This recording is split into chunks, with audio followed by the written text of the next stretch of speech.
What's up, guys? It's James here with Salt and Sand Surf Fishing, and as the name implies, I'm all about the surf fishing. I love it. I'm down here in Corpus Christi, Texas. I fish a lot of the Padre Island area, some Mustang Island up around Port Aransas. A lot of times you can find me in the coastal flats, in the marsh areas, the rivers and lakes in the area, creeks. But for the most part, I spend a lot of time out in the surf and going for, redfish, black drum, trout, small sharks, things of that nature. And today, it's Tuesday, so we're going to do a little bit of a Tackle Tuesday type thing. Kind of go over the equipment that I use on a regular basis when out there. So let's get in. So as you can see, I got my coolers and stuff. I got one or two that usually goes for, ice down drinks and stuff like that.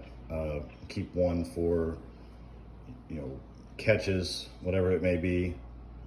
If things are too big for that cooler right there, then I'll use one of these.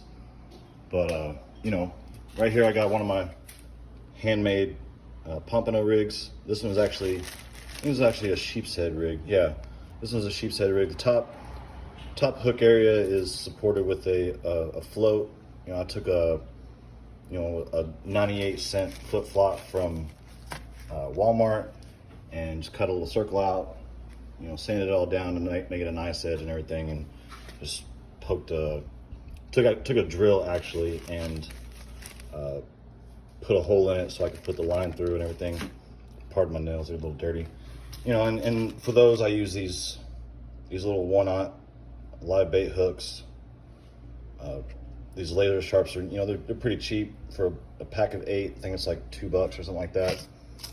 But and normally I got a guy that I go to get my sinkers, but when they're not available, I kind of have to go the corporate side and get one, these little guys.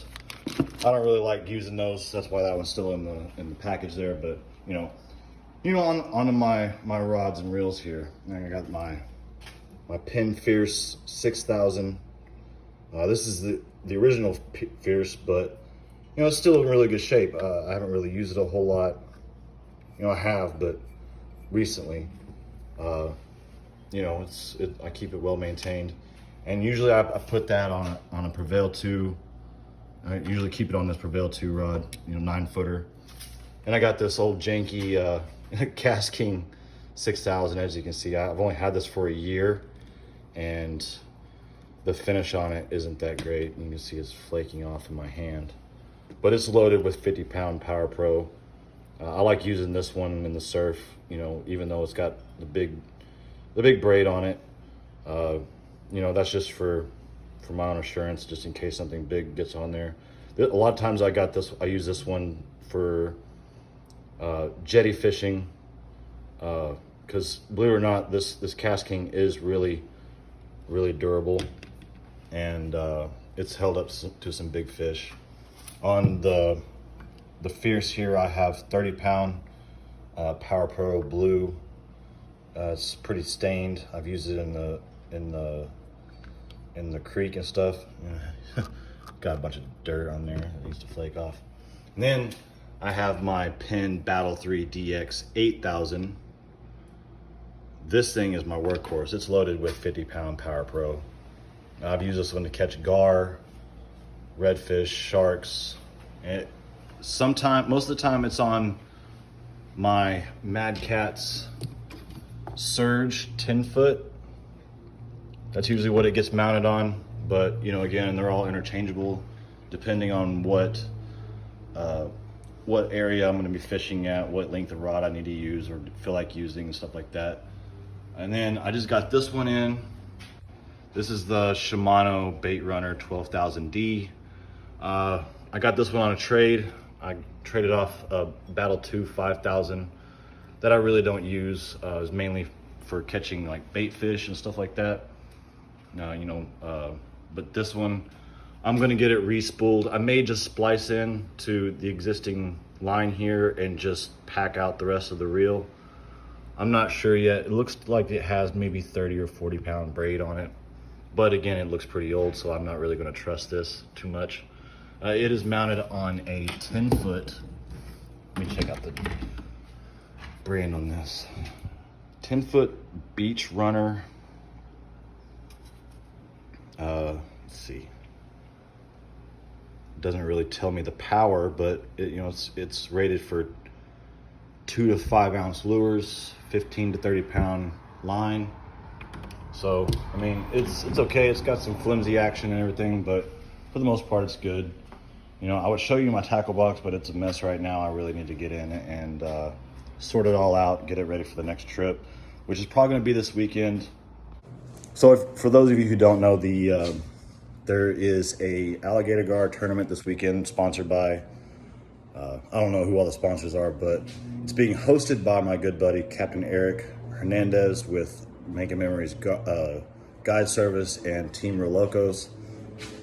They're here in the Corpus Christi area. The entry fee is $40 a person, $5 per rod, excuse me. And all the proceeds, it's got 100% payout to anglers, and it also benefits Cast for Kids. So if you have a chance and you're in the Corpus Christi area, by all means, get registered for that. And it's supposed to go to a great cause. And again, it's going to be a lot of fun for those of you who do enjoy gar fishing. It's going to be a good time. And it's going to be Saturday and Sunday, July 24th and 25th, I believe, if I'm not mistaken. I do know that Captain Albert Zertuche with Team Hardlife is going to be involved in that, and there's a bunch of teams that are going to be involved in that, and it's going to be a pretty big event. Hopefully, it'll be a lot of turnout, and maybe we can get a lot of people involved and get a higher payout for for the winners. There's a big prize package involved already, but if you don't already follow them, go to Team Reloco on Instagram and YouTube, and also Team Hardlife on Instagram and YouTube. You'll see Captain Eric Hernandez and Captain Albert Zatuche. They're both really great guys, really involved in the local fishing scene. Give back to their community, give back to their followers and subscribers, and they're always doing big things around in the area. So if you're in the area, in the Corpus Christi area, it's a 100-mile radius. And it's a live video submission on Facebook. So get with me if you're just a follower of me, or if you're a follower of theirs as well. Shoot them a message or a DM and ask, get more information on that. Again, it's going for a great cause, and hopefully we see a lot of people out there. Thank you.